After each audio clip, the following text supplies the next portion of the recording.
Só me deem um feedback que está aparecendo direitinho, imagino que sim. Ainda não, professor, mas está iniciando agora o compartilhamento, estamos vendo perfeitamente. E passou? Passou aqui? Passou, Passou né? sim, professor, sim. Bom, então a primeira coisa que eu acho interessante, e está aqui o Antônio, que é um purista da língua, abortamento e aborto acabam se confundindo. Vocês vão ver na semana que vem, que eu falarei sobre os aspectos médico-legais da questão. A gente usa muito o termo aborto, mas do ponto de vista mais específico, abortamento seria o ato e aborto o produto da eliminação. E, na verdade, a definição diz respeito ao peso do produto eliminado, quer dizer, e não à idade gestacional. A gente acaba fazendo essa correlação com o tempo de gravidez, mas, por definição, abortamento é a expulsão ou a extração de um feto cujo peso seja inferior a 500 gramas, e isso equivale a 20 semanas de gestação. Essa é uma definição antiga da OMS, da década de 70, e esse peso determinado em função de que, naquela ocasião, a probabilidade de sobrevida de um produto com menos de 500 gramas era nenhuma, de maneira que a eliminação até esse peso era considerada uma perda gestacional. Não é uma situação incomum, é uma situação bastante frequente, que clinicamente acontece em 10% das gestações e, na maior parte dessas vezes, até o primeiro trimestre. Tanto que algumas religiões, algumas culturas, geralmente a mulher só divulga estar grávida quando passou aí esses 3 primeiros meses, por serem as perdas mais frequentes nessa fase da gestação. E é como se houvesse um processo de seleção natural, de tal sorte que, entre as diversas causas de perdas espontâneas, as anormalidades cromossômicas fetais são uma causa bastante comum. 2/3 das perdas ocultas, 50% dos abortamentos clínicos, e entre as alterações cromossômicas, a síndrome de Turner, que é a falta de um cromossomo que faz par com o X, então o indivíduo não é XX nem XY, é 45X0. Essa é a aneuploidia mais comumente relacionada aos abortos espontâneos. Além da etiologia cromossômica, doenças sistêmicas crônicas maternas, como diabetes de longa data, hipertensão crônica na mulher, podem estar associadas a perdas, da mesma maneira que processos infecciosos, não apenas as síndromes que compõem, as infecções que compõem a síndrome TOS, toxoplasmose, rubéola, citomegalo, parvovírus, etc. E, mais recentemente, nós tivemos perdas relacionadas à Covid, perdas relacionadas à Zika, perdas relacionadas à dengue e, no geral, essas infecções, ainda mais quando incidem na fase de embriogênese, têm como resultado o tudo ou nada. Muitas vezes, o nada é justamente a perda da gestação. Intoxicações também podem estar associadas a perdas espontâneas. Eu gosto muito dessa classificação que subdivide o abortamento nas suas diversas formas clínicas. Qual é a diferença de ameaça de abortamento para o abortamento inevitável? O que é o abortamento completo? O que é o abortamento complicado? Quando nós falamos de ovo morto retido, ou aborto retido, e quais são as pacientes merecedoras de maior atenção, aquelas que têm perdas sucessivas e que a gente chama de abortadoras habituais. Então, a gente vai falar um pouquinho sobre cada uma dessas situações. Na ameaça de abortamento, nós temos a premissa fundamental de ser uma gravidez clinicamente viável, onde essa grávida sangra. No geral, esse sangramento decorre de um descolamento ovular que produz a formação de um hematoma subcoriônico, e essas mulheres sangram e têm cólica. Sangrar no primeiro trimestre é bastante frequente. 1/3 das grávidas sangram no primeiro trimestre e nem todas abortam, metade delas aborta. Isso é um alento, porque sangrar é comum e sangrar não significa que esteja perdendo a gestação. Essa mulher tem cólicas, que no geral são pouco intensas, e o mais importante, não há modificação do útero. O colo do útero está fechado e o volume uterino é proporcional à idade gestacional. A ultrassonografia, que é um fortíssimo aliado do obstetra, também tem serventia nessa situação. Nós, pela ultrassonografia, mesmo numa gestação inicial, temos a capacidade de identificar o saco gestacional, localizá-lo, identificarmos um eventual descolamento desse saco gestacional. A partir de um determinado tempo, já temos obrigação de enxergarmos o embrião. E, a partir de um certo tamanho de embrião, de identificarmos a atividade cardíaca embrionária. Então, a ultrassonografia tem enorme serventia. A começar, como eu disse, pela visualização do hematoma subcoriônico.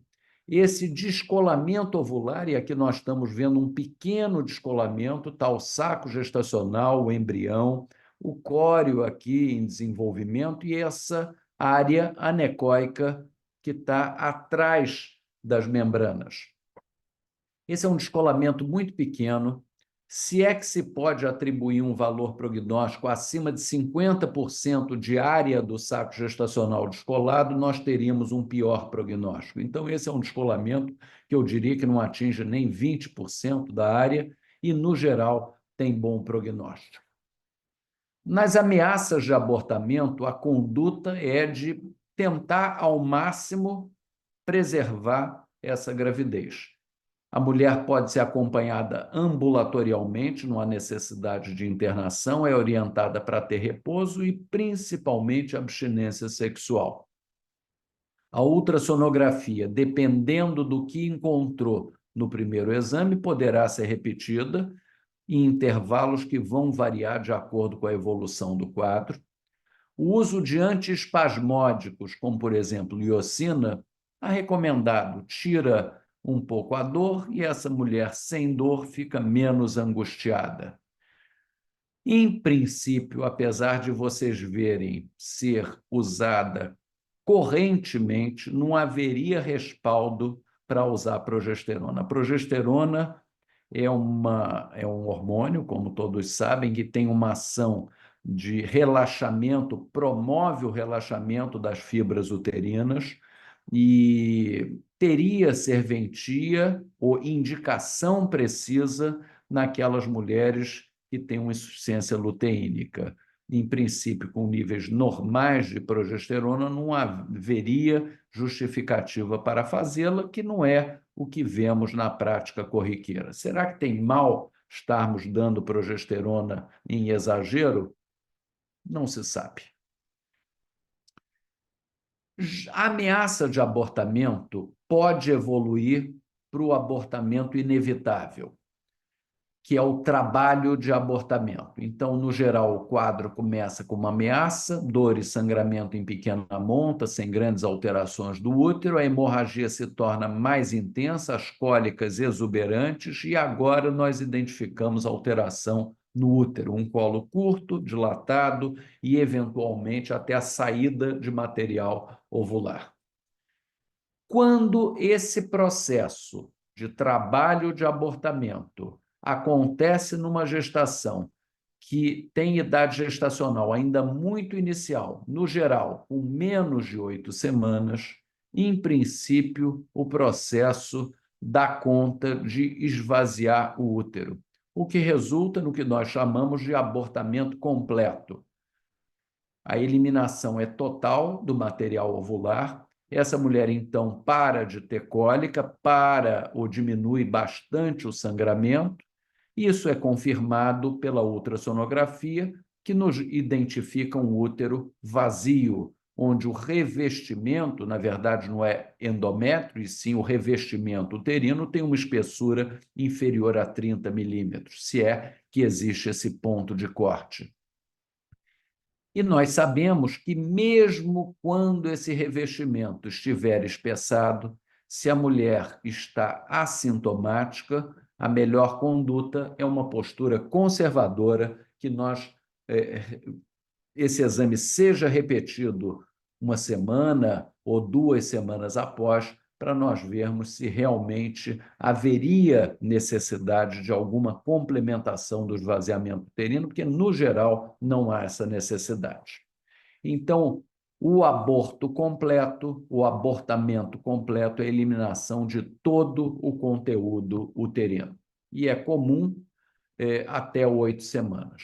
Depois de 8 semanas, a evolução mais característica é de eliminação parcial, onde a grávida segue sangrando, por vezes de forma mais intensa ou menos intensas, às vezes com mais cólica ou menos cólica, e ela elimina um material que ela identifica não ser apenas um coágulo. É uma massa carnosa, mas que ela não consegue identificar ao certo qual é a composição. O útero segue amolecido, está menor do que o esperado para a idade gestacional, o colo, no geral, entreaberto, e a ultrassonografia vai mostrar um revestimento uterino espessado, que nessa mulher que segue sangrando com cólica e um útero com colo dilatado, merece alguma atenção diferente daquela que teve a eliminação completa. Então, esse é o abortamento incompleto, onde sobra material na cavidade uterina, e a ultrassonografia nos mostra um espessamento daquela área de revestimento uterino. Classicamente, essa medição do espessamento do revestimento da cavidade poderia nos orientar para essa ou aquela conduta, mas volto a enfatizar que, numa mulher que possa ter um espessamento do revestimento, mas que não esteja clinicamente com manifestação exuberante de sangramento, de dor, esteja estável, essa mulher pode ser seguida de forma conservadora.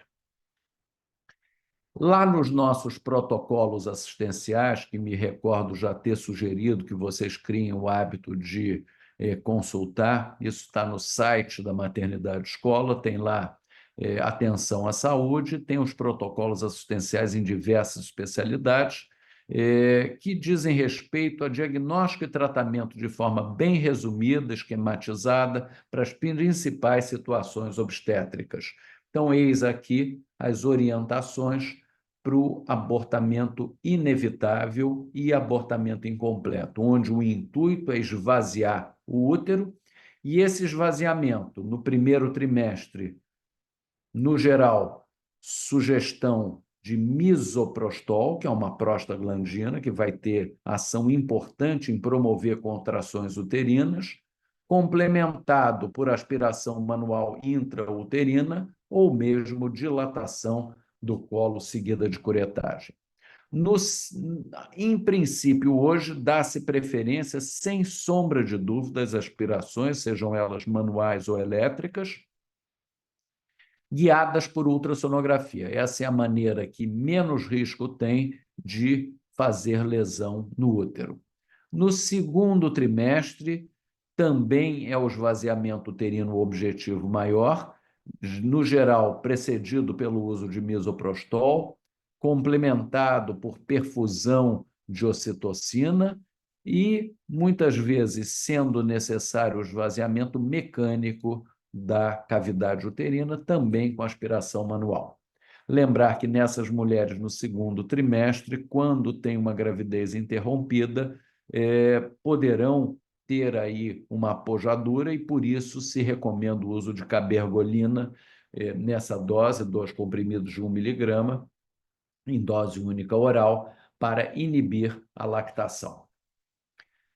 Os abortos incompletos, eles podem resultar num processo infeccioso, principalmente aqueles que foram tentativas frustradas, clandestinas, sem respaldo, sem cobertura adequada, e essas mulheres tiveram algum manuseio mal sucedido da cavidade uterina, e a colonização, no geral, é por cocos anaeróbios, Escherichia coli, bacteroides e Clostridium.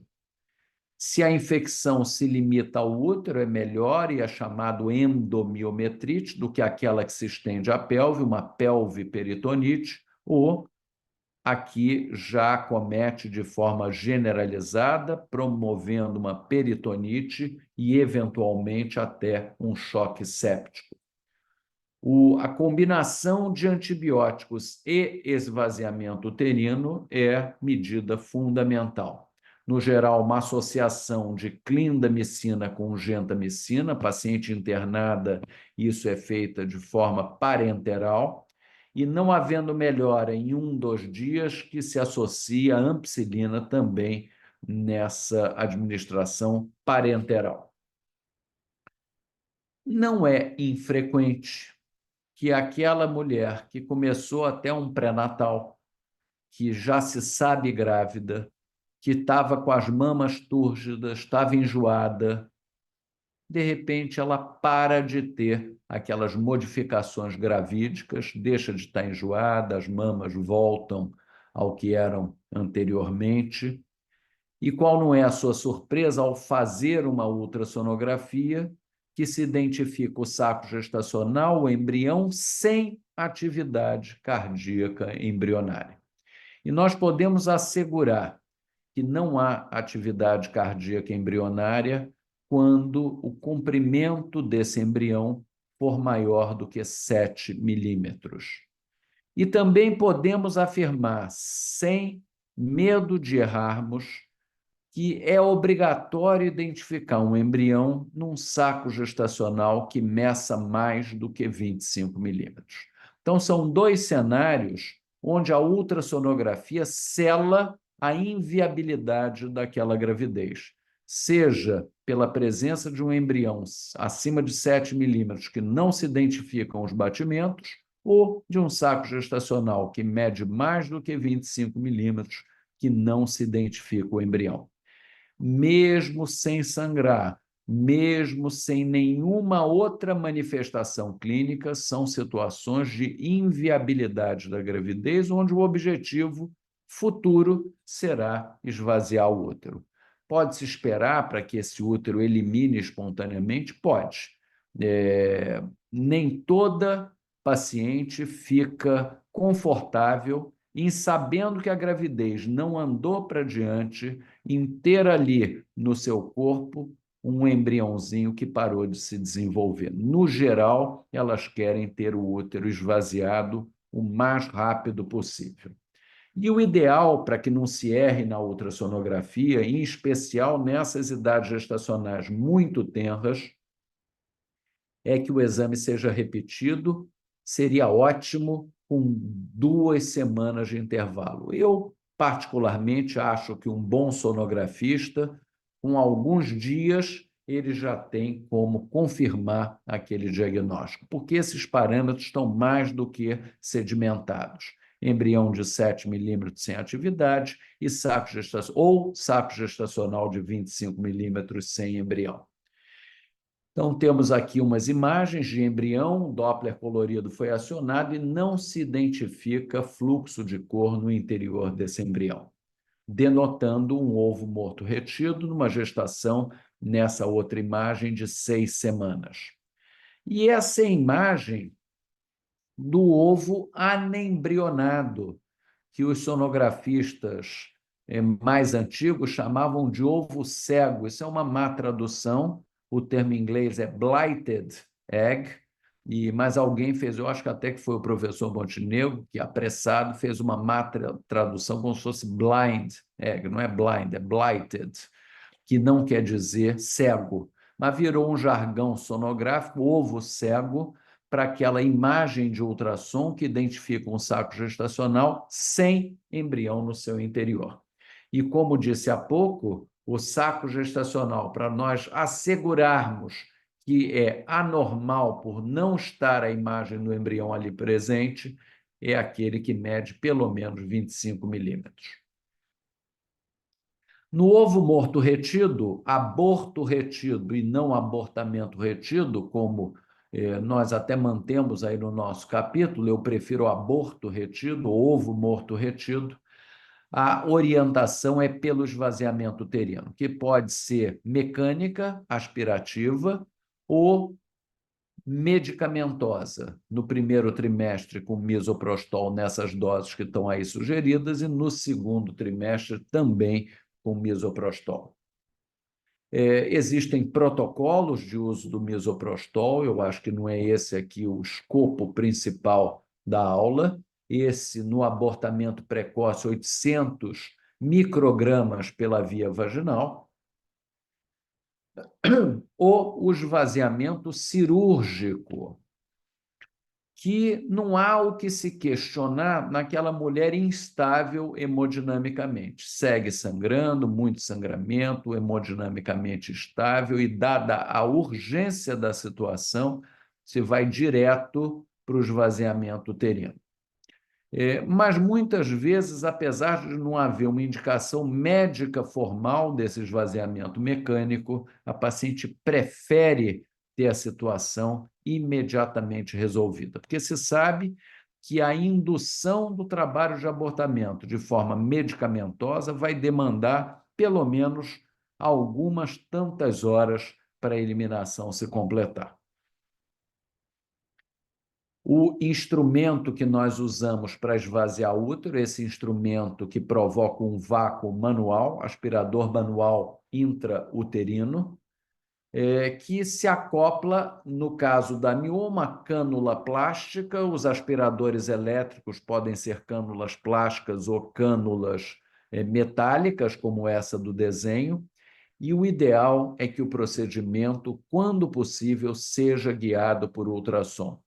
Sei que o professor Braga tem experiência nesse esvaziamento, depois complementado com uma esteroscopia para ver como ficou a cavidade após o esvaziamento. Isso é uma sofisticação. Depois ele até nos comentários nos faz nos fala um pouquinho sobre isso. O esvaziamento com curetagem, hoje, em função da AMIU e da alta eficácia da AMIU, ele cada vez menos usado, mas, enfim, pode ser usado também, idealmente, sob guia ultrassonográfica. Quando tem muito material naqueles úteros mais desenvolvidos, o esvaziamento com pinça de ovo, ou mesmo a curagem, que é a dequitação ali com o dedo, separando esse material ovular da parede uterina, e complementar esse esvaziamento, eventualmente, com curetagem. E eu encerro esses minutos finais com algumas orientações sobre perdas habituais. Essa definição já tem mais de 10 anos, é da Sociedade de Infertilidade, que chama de abortador habitual aquela mulher que tem 2 ou mais perdas gestacionais consecutivas. Se o abortamento esporádico era bastante frequente, o habitual nem tanto. As cifras variam de 1 a 5% das gestações. E aqui nós temos também as anormalidades cromossomiais, mas não do produto, como nós tínhamos ali a síndrome de Turner, nas perdas espontâneas esporádicas. Nas perdas sucessivas, chamadas habituais, geralmente nós podemos identificar alterações cromossômicas balanceadas no casal, translocação, que, quando juntam os gametas, resultam numa alteração sem balanceamento no produto. Então, faz parte da pesquisa de perdas habituais o cariótipo do casal. Além disso, doenças endócrinas maternas, como hipotiroidismo e síndrome de ovário policístico, alterações da cavidade uterina, úteros septados, insuficiência cervical, que tanto pode resultar num parto pré-termo como num abortamento tardio, e, entre as trombofilias, a síndrome anticorpo antifosfolipídio.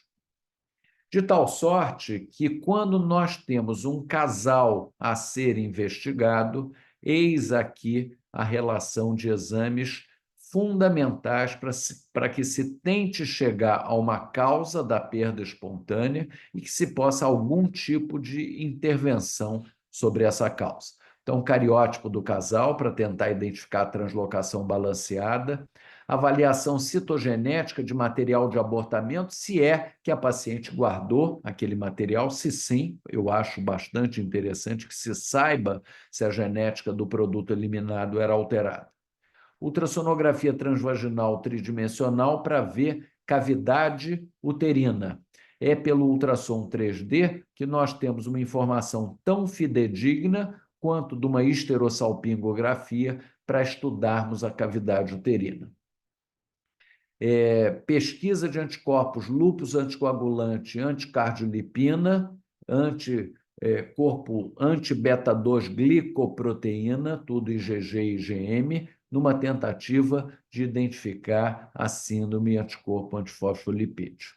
Dosagem de TSH, anti-TPO e antitireoglobulina para pesquisar as tiroidites, as doenças tiroidianas, e dosagem de testosterona livre total para corroborar a suspeita diagnóstica de síndrome de ovário policístico. É uma coisa curiosa, que, feita essa pesquisa, que é uma pesquisa, não é pequena, mais de metade das mulheres, dos casais, vão ter essa pesquisa negativa. Isso pode ser um alento.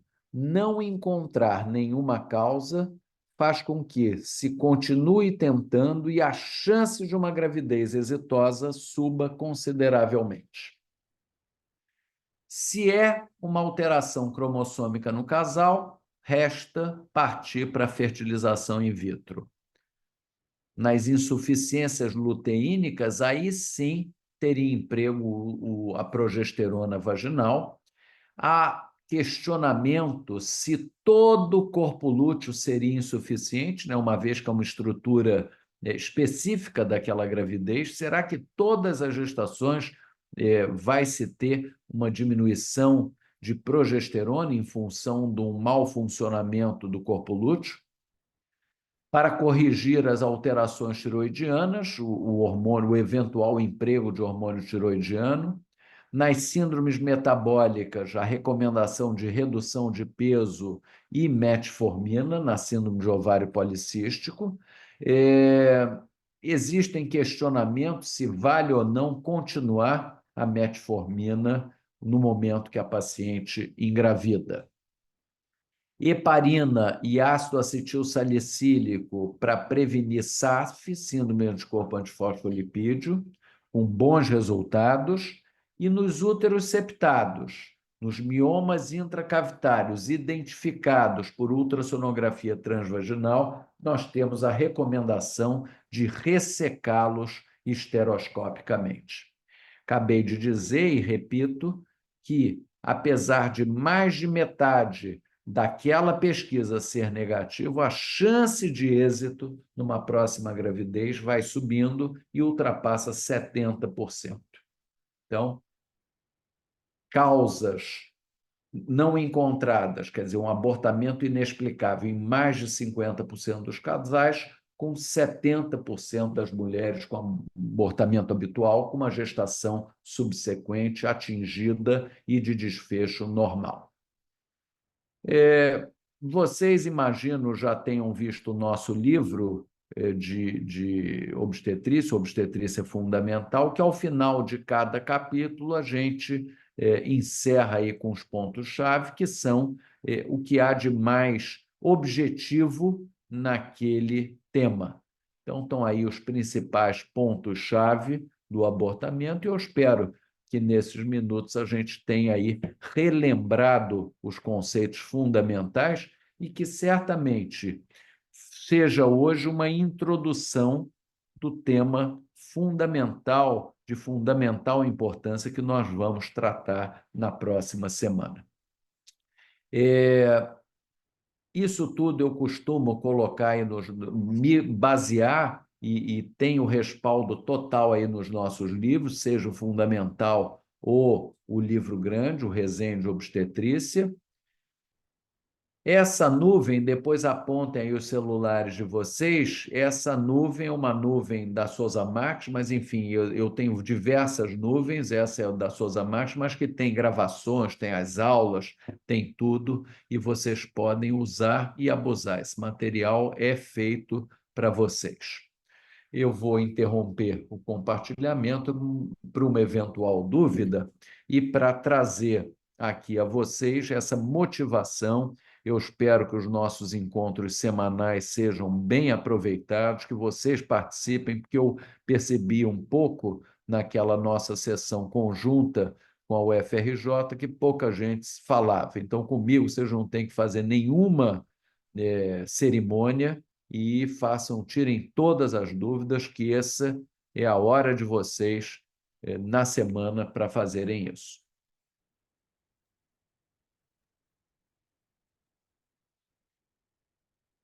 Muito bem. Quem quiser, a palavra é de vocês.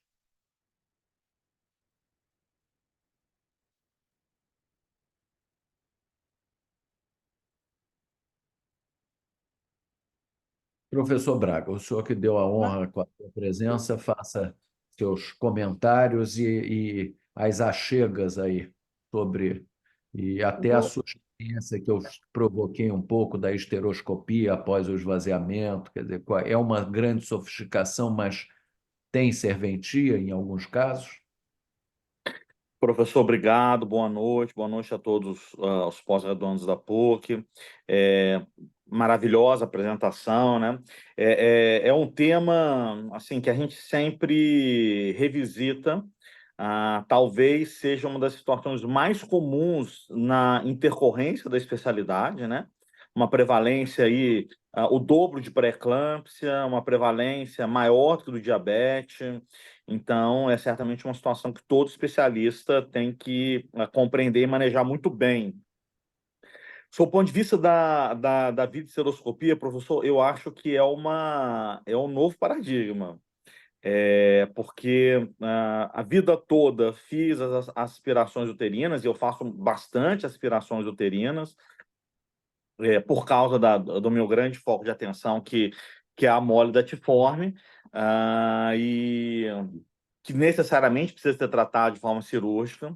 Inúmeras vezes eu vivi 3 aspectos desse tratamento na Santa Casa, quando fazíamos os vazamentos uterinos sem ultrassonografia. A partir de um determinado momento, passei a fazer com ultrassonografia sistemática e de modo que me considero bem treinado para o procedimento. Qual não era a minha surpresa? Que, tendo feito tantas vezes julgando o útero vazio, pela minha experiência sem ultrassonografia, contando com ultrassonografia mostrando estar a cavidade vazia, com a inserção do videosteroscópio, lá estava o material trofoblástico, e eu tinha o cuidado, professor, de retirar esse material e colocar num produto para análise em separado, para saber se aquilo de fato era tecido trofoblar, e era tecido trofoblar. Diferentemente de um abortamento, quando qualquer procedimento intrauterino retira grande parte do material, o que eventualmente remanescer, espera-se que seja de pronto eliminar. Na mola, não. Então, em especial na mole datiforme, é muito importante certificar do completo esvaziamento uterino. Nos Estados Unidos, eles não usam a videoseroscopia, tem pouca intimidade com a videoseroscopia nesse procedimento. Ah, e no Brasil, cada vez mais eu vejo os colegas incorporando a esteroscopia, em especial na mole da tiforme. Acho que ela é muito bem-fazeja. Temos já estudos que comparam a certificação do tratamento uterino pela ultrassonografia com a videosteroscopia, mostrando a videosteroscopia ser superior, de modo que não me vejo hoje fazendo procedimento sem a videosteroscopia. E como fui treinado para fazer o procedimento sem a ultrassonografia, eu hoje consigo prescindir da ultrassonografia, que para mim o mais importante era saber se a cavidade estava vazia ou não, uma vez que conheço bem os lindes uterinos para não sacrificá-lo numa perfuração. Para mim é uma técnica divisora de água. Mas se o senhor me permitir fazer algumas outras achegas, professor, Claro. uma fundamental numa conversa com Melânia, ela, de uma forma muito sensível, sugeriu que refletíssemos se o nosso capítulo, que mantém o seu nome original de abortamento, se ele não deveria modificar o seu nome para uma nomenclatura que tem sido, e eu conferi, a fala dela está correta, mais universalmente utilizada, que é as interrupções espontâneas da gestação, para diferir de completo das interrupções de outra natureza, porque a palavra abortamento, em especial no Brasil, ela carrega uma conotação negativa. E muitas das vezes, as pacientes que tiveram abortamentos espontâneos, elas recebem uma peja negativa, inclusive de assistência, porque fica sempre aquela, será que não provocou, etc, etc.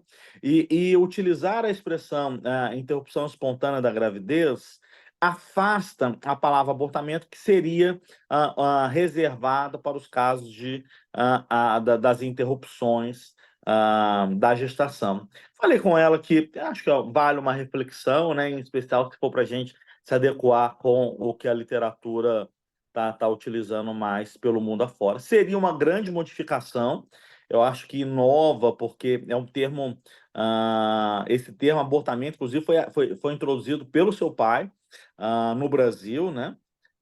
Há uma confusão da literatura de missed abortion, de spontaneous termination of pregnancy.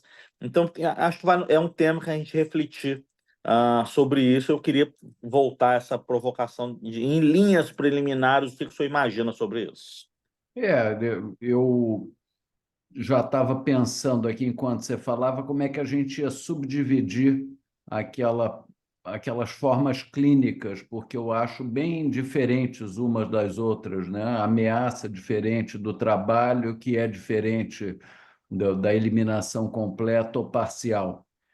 Vamos amadurecer, porque eu acho que A classificação é muito didaticamente boa, né? aquela classificação é muito boa, eu acho muito interessante, nos posiciona corretamente quando temos a classificação na cabeça, né? Chega uma paciente, essa daqui é uma ameaça, ameaça eu vou preservar, né? É uma ameaça, mas tem clinicamente a ameaça, mas o ultrassom diz da inviabilidade, então eu vou acelerar o esvaziamento. Quer dizer, a gente tem que ter uma coisa que permita atender a todos os desejos aí, o semântico, mas também o didático, né? Que é o que nos move da mesma forma.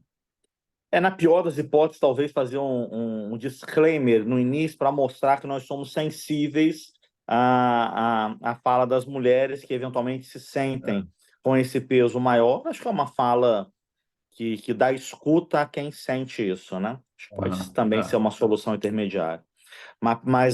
E uma última questão, professor.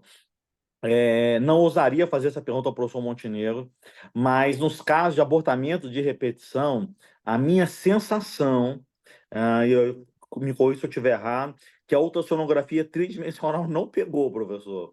Não, Todo mundo. não pegou, sabe por quê? É, Porque, no hum, geral, os aparelhos são vendidos com uma configuração básica, que é um transdutor de superfície para mama, um transdutor super coringa, que é o transdutor convexo abdominal, que serve tanto para o exame de clínica médica, medicina interna, como obstétrico, nos trimestres, é um grande coringa, e o transdutor vaginal, que no geral não é 3D.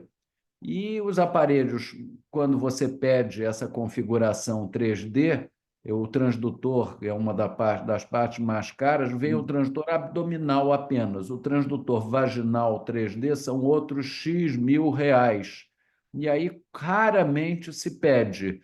Ele é bem feito, ele é tão bom quanto uma ressonância para ver cavidade uterina. Mas o problema é que não tem. Eu mesmo não tenho um transdutor vaginal 3D no consultório, porque na época de configurar o aparelho, cheguei à conclusão que não valeria a pena adquiri-lo. E aí De acaba modo que, que para ter talvez a gente certeza, você precise, teria. né?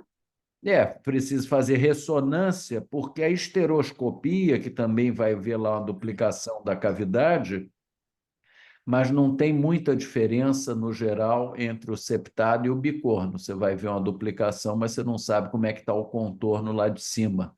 E aí teria que ser uma combinação de esteroscopia com ultrassom para fazer as vezes do tridimensional ou da ressonância, que é um exame um pouquinho mais sofisticado, nem tão acessível, mas também não é numa cidade como a nossa, não é um bicho de sete cabeças. É justamente isso que eu acho que a gente talvez precise adequar no livro, porque, como indutor de doutrina, insistir no ultrassom tridimensional significa dizer uma coisa que quase não se tem acesso pela via É que o pessoal transvaginal. não faz, exatamente. Você vê, no É, Rio deve ter, sei lá, duas, três clínicas, se é que tem três, não sei, que é, fazem é. ultrassom 3D. Enquanto que a ressonância tem vaga, as pessoas fazem, o convênio Então cobre. vamos É, revisitar porque a ressonância é o padrão ouro, né? O Montenegro é. gostou do 3D porque seria mais barato, simples e tudo, porque o primeiro aparelho que a gente trouxe tinha 3D vaginal, depois os outros já não tiveram e pronto. Eram esses os comentários, mas parabéns, viu, professor? Muito Foi um obrigado, prazer Antônio. estar aqui, Obrigado por viu? nos prestigiar. O professor Antônio, que vocês todos conhecem, ele acaba de receber um título de grande honraria, que é professor de Harvard. Quer dizer, isso não é pouca coisa, não. Faz jus à sua trajetória, mas pouquíssimos têm esse predicado aí que você acaba de conquistar. Então, de público aqui, os meus parabéns, um orgulho tê-lo aí ao nosso lado, há esses anos todos, né? O Como Antônio, seu assistente, professor, que eu sou seu assistente. o Isso é Antônio motivo de orgulho para mim. trabalha conosco já há muitos anos, foi nosso aluno e hoje 20 ele anos. esse brilho, essa luz que realmente dá o bom tom da prática obstétrica para todos nós. Muito obrigado, Antônio, e parabéns realmente por essa conquista. E os nossos pós-graduandos que estão quietinhos, volta e meia escreve uma coisinha aqui no chat, deixa eu ver o que eles escreveram. Acho que deram parabéns para você, Antônio. Parabéns, Boa professor. noite, Queria professor saber, Rezende. após a MIU, não, Ernesto perguntou se após a MIU tem possibilidade de usar ácido não tem essa vivência. Você tem, Antônio, ácido hialurônico para evitar sinéquias? Li alguns trabalhos recentes sobre isso, né, que é um tema que me interessa. Ah, tem de um tudo, professor. Estão colocando agora uns balões intrauterinos É? para Para mais evitar que a assim. parede colhe na outra? Um pouco mais antigo, sou um DIU, pouco né? mais, Botar mais DIU. velho que eu colocava o DIU, mas aquele DIU maiorzinho, né? É. O multiload.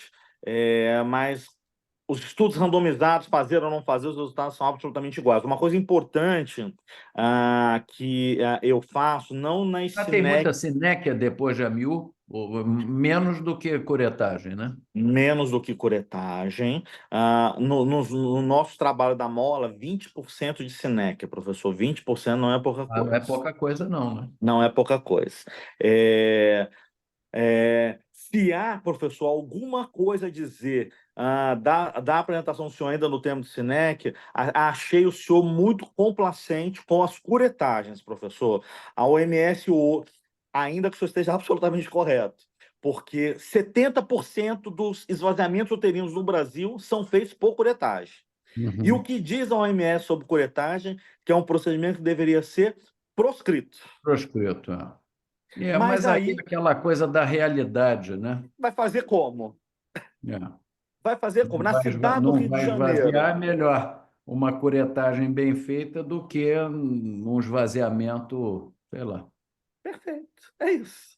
Mas a OMS é muito taxativa, né? Acha que é um procedimento que não está mais no mundo civilizado, né? Uhum. É, e nos nossos esvaziamentos por AMIU ou por curetagem, nada precisa fazer. Nos procedimentos ginecológicos, uma suplementação com doses elevadas de hormônio, que na obstetrícia não precisa fazer porque ela já está inundada de Uhum. hormônio, né? Mas na ginecologia, sim, doses altas de estrogênio e progesterona. Uhum. Excelente. Os outros são cumprimentos, fato mata, e é isso. Boa Então, noite, gente, professor. Eu tenho uma pergunta. pois não. Se, mais uma vez, meus parabéns para o professor Antônio Braga. Bom, a minha pergunta é relativamente à idade gestacional com relação ao esvaziamento uterino. Até que semana gestacional pode-se usar a mil?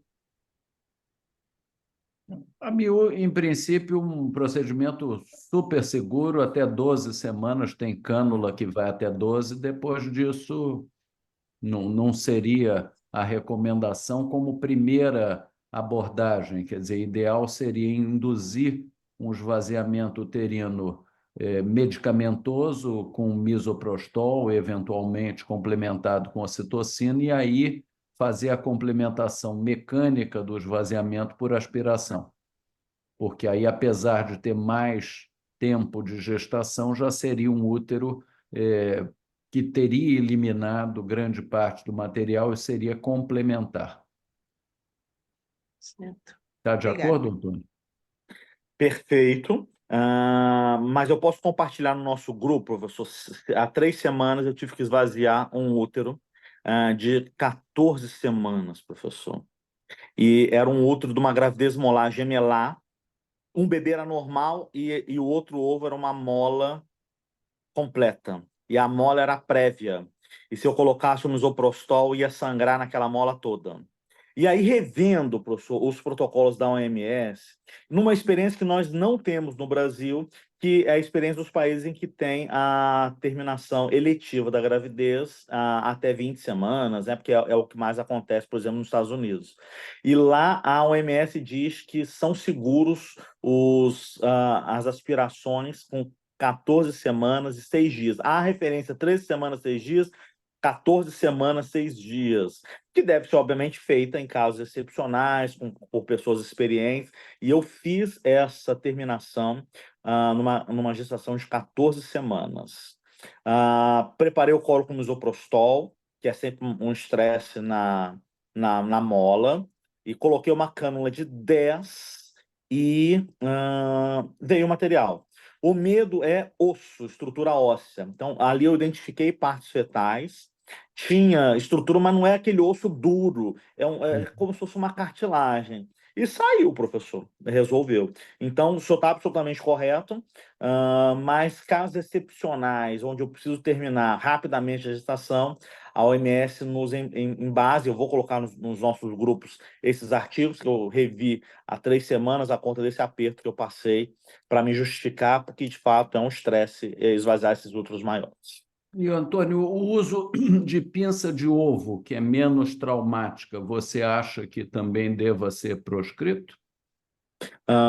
Não, eles recomendam a pinça de ovo. Ela é romba, Não, então, ela é ponta mas romba, essa né? gestação aí de 14, você foi direto com aspiração? Direto, Direto. direto, Quer dizer, direto. dilatou o suficiente para entrar a cânula e aspirou. E sem nenhuma dificuldade que eu preparei o colo com o misoprostol. E saiu. Minha dúvida é, vai sair? Vai conseguir passar um feto Uhum. por aquela cama? Passou. Então, foi o Passou maior na caso cânula. Quer na dizer, cânula. não, porque às Eu não vezes sai coloquei outro. depois, né? Você faz o vácuo, ele sai grudado, mas ele não entra na cânula. Minha preocupação era de conseguir entrar, porque como tinha osso, eu não sabia que osso que era, se eu Uhum, puxar, vindo rasgando tudo.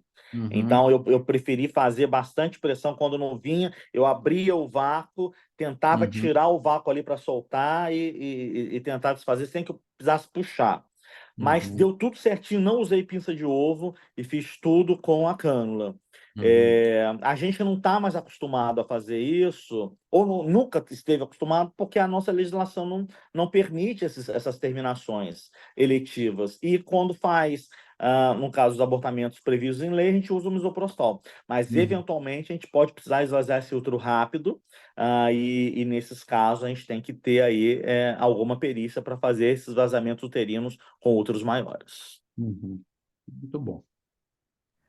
Boa noite. Ô, Posso Juliana, tirar uma dúvida? claro. Deixa eu só. Eu acho que eu não estou aparecendo aqui. Bom, professor Jorge, boa noite. Obrigada pela apresentação, Obrigado sempre a um você, Juliana. prazer. Já Aqui perdi as conosco. contas de quantas apresentações o professor Jorge já assisti, do Uhum. professor Braga também. Mas duas coisas, né? Em relação a essa questão de prevenção de SINEC, eu estava lendo isso essa semana, inclusive.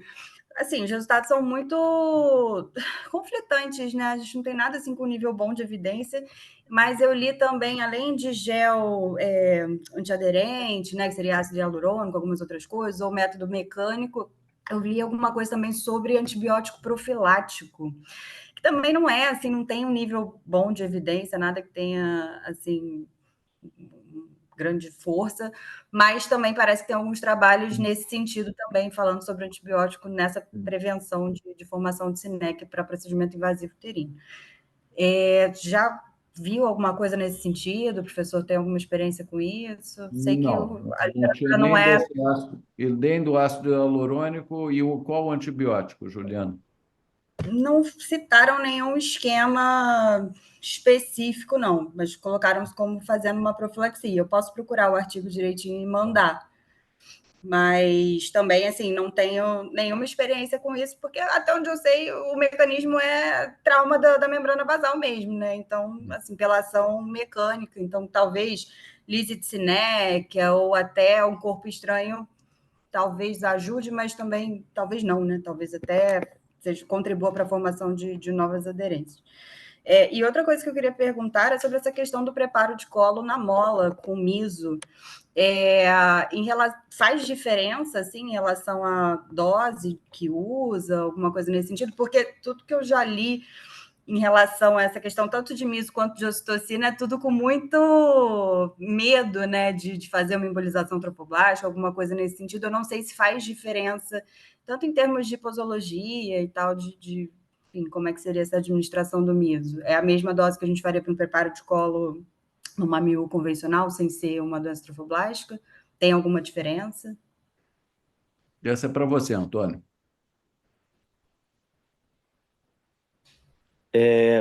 Então, Juliana, eu nunca usei miso para esvaziamento uterino da mola, exceto há 3 semanas. Por quê? Porque qual é o raciocínio? O colo está ruim e eu preciso preparar o colo para a dilatação, para a introdução da cânula. A fisiologia da mola mostra um útero aumentado de tamanho, mais amolecido, modificado pelo excesso hormonal, cheio de atividade trofoblástica. Eu nunca tive dificuldade para inserir uma cânula dentro desse útero. Para que eu vou usar misoprostol? E aí, não, eu vou usar misoprostol. Posso usar? Super posso. Por quê? Porque eu faço uma assistência 1 para 1. O que é assistência 1 para 1? A paciente vai, internou na maternidade, coloquei o miso, preparei a sala, a anestesia chamou. Nesse intervalo inferior a 3 horas. Posso colocar. Dose a 400 microgramas, 2 comprimidos de 200. Agora, vamos para o plantão da Maria Amélia, Juliana. Você coloca o miso 8 horas da manhã. Aí chegou um DPP, fez um sofrimento fetal, você vai operar essa mulher, vai operar essa paciente às 4 da tarde. Às 4 da tarde, ela já sangrou, ela já embolizou, ela já complicou. Não é uma assistência 1 para 1. Então, não precisa colocar. Então, de fato, colocar o miso, colocar a ocitocina aumenta a chance de embolização trofoblástica. Isso pode matar. Que mata, qual é o tratamento de embolização trofoblástica? Não tem. É tratamento de suporte. Então, para que vamos expor ao risco, sendo que eu que possivelmente, e aí com muita modéstia, viu, professor, eu devo ser no mundo a pessoa que mais operou mola no mundo, é fácil. Porque na Inglaterra são oncologistas, não fazem esvaziamento uterino. Nos Estados Unidos, raramente eles fazem esvaziamento uterino. Quem centraliza isso é o Brasil. E eu faço muitos desses esvaziamentos. Então, na minha ampla experiência, eu nunca precisei de fazer essa cirurgia. E fiz nessa paciente 3 semanas, porque eu ia colocar uma cânula de 10. Eu consegui esvaziar um útero de 14 semanas com uma cânula de 10, professor. Eu nem coloquei a cânula de 12. A menina era primípara. Eu não quis dilatar muito o colo. Com 10 eu consegui resolver o problema dessa paciente. E eu tenho tudo gravado, fotografado. Vou publicar esse caso, que é um caso bonito e traz a perspectiva da gente poder usar as aspirações manuais com uma idade estacional mais avançada. Todo mundo fica com medo, não fica? Juliana, tem mais de 2 semanas, tem osso, vamos colocar a misa. Fica 3 dias para paciente na enfermaria para eliminar esse produto. E faz o miso, faz o AMIO, faz com segurança, dilata até 10 e vai tranquilo. Perfeito. E uma coisa que eu gostaria de falar com os pós-graduandos mesmo, né? Não conheço todos pessoalmente, mas os que estão no plantão comigo, acho que veem isso com bastante frequência. A gente sempre prefere fazer guiado por uma questão de segurança mesmo, né? Eu acho que para quem está aprendendo é bastante interessante ver os limites mesmo do útero, saber onde você está indo. Para a gente que está preceptorando, isso também dá uma segurança maior, porque você consegue ver exatamente o que está acontecendo, né? Então, aproveitem isso. Quem não tem tido o hábito de fazer isso durante o plantão, pede para quem está junto, pede, às vezes, até para um colega residente guiar, né? A Olga, que estava aqui na sessão, ela sempre pede para guiar quando está junto. Deixa, eu vou olhando, né? Porque aí um fica no campo, faz o procedimento e alguém guia, porque isso realmente dá mais segurança para quem está fazendo e para paciente, obviamente. Então, acho que, Maria Amélia, a gente tem um volume bastante razoável, né? De procedimentos e a gente tem a possibilidade de fazer com guia, então sugiro que aproveitem isso. Professor, como o senhor se sente tendo no seu grupo de assistentes uma preceptora como Juliana? Olha o nível de Juliana, esse cuidado. Altíssimo nível. Mas você não é de hoje que você consegue reunir no seu entorno as pessoas da melhor qualidade. Não é? Não é de hoje. Eu acho que tivemos aí uma boa estreia nessa nossa sessão exclusiva para Professor Jorge. Pois não. É Sônia. Boa noite, professor. Boa noite. Boa noite, professor Braga. Doutora Ju, boa noite. Muito obrigada pela oportunidade e a aula muito didática. Tenho uma pergunta pelo seguinte: não é a realidade do meu país, não é em alguns casos. Eu gostaria de saber como não tem ultrassom guiado, não é? Em algumas realidades no meu país, como identificar o esvaziamento uterino pela MIO, não é? Na prática. Eu acho que você vai perceber, Sônia, quando o útero está vazio, ele enluva ali a cânula e é uma percepção que a gente acaba tendo essa sensação tátil da coisa. É óbvio que se tiver um ultrassom para confirmar, tanto melhor, mas percebe-se que a cânula já não progride, ela não mexe, o útero enluva completamente e já não sai material quando você faz o vácuo. Tá bem, professor. Muito obrigada. Boa noite. Boa noite. Boa noite. Quem está Boa falando? noite, professor. Epifânio. Epifânio. Pois não. Minha dúvida, nem a dúvida, uma questão sobre a conduta expectante, se tem algum, além de instrução, nível sócio da paciente que a gente leva em consideração, ou o tempo da observação, que eu posso ver essa paciente, por isso que isso me induz a tomar essa conduta. Mas tem alguma medida, por exemplo, o tamanho do feto ou semanas que me norteia para tomar essa decisão de Eu acho conduta que expectante? a conduta expectante aí nesse início de gestação, ela é mais tranquila, porque provavelmente não haverá uma hemorragia. E, obviamente, naquela paciente que pode ser seguida, que tenha facilidade de acesso ao hospital. Porque, da mesma maneira que na gravidez ectópica existe a possibilidade de tratar com Metrexate, mas não é o padrão ouro, porque o padrão ouro e que resolve, de fato, na mesma hora, é a salpingectomia laparoscópica. Quer dizer, tratar com Metrexate tem um apelo, não vai operar, vai tratar com remédio, mas isso significa uma paciente que você tem que acompanhar de perto, tem que ver de 3 em 3 dias, dosar HCG, e ela tem que poder chegar no hospital em pouco tempo, caso tenha um desfecho inadequado. Então, transpondo esse raciocínio para o caso da conduta expectante num ovo morto retido, imagino tenha sido essa a sua dúvida, eu acho que essa é exequível numa gestação de até, sei lá, 8 semanas, 10 semanas, que, no geral, o desfecho será a eliminação espontânea. Numa gravidez mais avançada, em já se antevendo que não vai eliminar por completo, qual é a grande vantagem de empurrar esse caso lá para frente? Às vezes eu tenho a sensação que o plantonista quer se livrar da paciente no plantão e não, a senhora tem até 15 dias, e aí uma outro tempo mágico, 15 dias para eliminar. E fica a mulher, coitada, sabendo que está ali no seu útero uma gravidez que não foi e nem irá para frente. Elas ficam muito sofridas com essa espera, 15 dias que não passam, e sem nenhuma possibilidade de uma notícia diferente. Quer dizer, já houve a perda, ela ainda fica rendendo aquela perda até eventualmente começar a sangrar. Nem todas sangram, acabam em clínica privada não existe isso. Eu lamento quando se fazem condutas diferentes no paciente que tem acesso e que cobra da gente uma rapidez no tratamento e uma orientação que apenas posterga uma decisão que poderia ter sido tomada. Essa é a minha impressão, não sei o que o professor Braga e a Juliana pensam a respeito. Concordo integralmente, professor.